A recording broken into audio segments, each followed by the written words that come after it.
European stock markets are trading marginally higher this morning, with the UK's FTSE 100 index up around about 15 points, while the Euro Stoxx 50 index is higher by around about 8 points at the moment.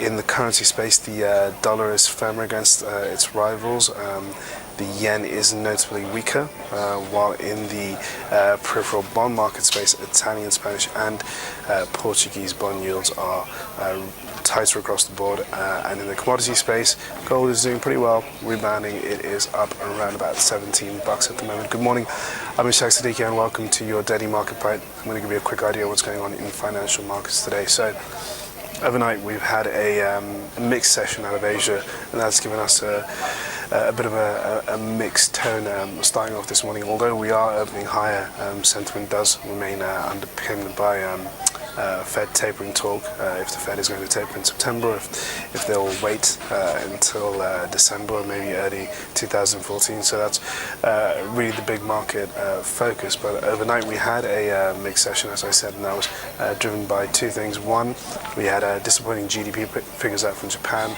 They came in at 2.6% for the second quarter versus expectation for around about 3.6%. And was a bit worrying for markets because at the moment Japan's current Prime Minister Shinzo Abe has implemented a policy framework called Abenomics, or it's known as Abenomics in the market, to kickstart economic growth. So the fact that business investment, which was previously a key driver of Japanese growth, continues to fall in the second quarter. Investors are quite wary of the Japanese yen, which is why we've seen big declines this morning.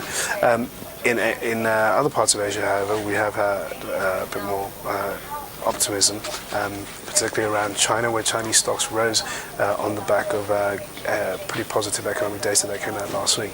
Now in Europe this morning, there's not much out on the economic data agenda. It's very thin on the ground, so investors will be looking forward to a bunch of key economic figures out this week. We have Eurozone GDP numbers coming out on Wednesday, and in the UK we have unemployment figures on Tuesday, and also the Bank of England's meeting minutes that are also out on Tuesday. Other than that, not much else to talk about, so I'll see you guys tomorrow. Thanks.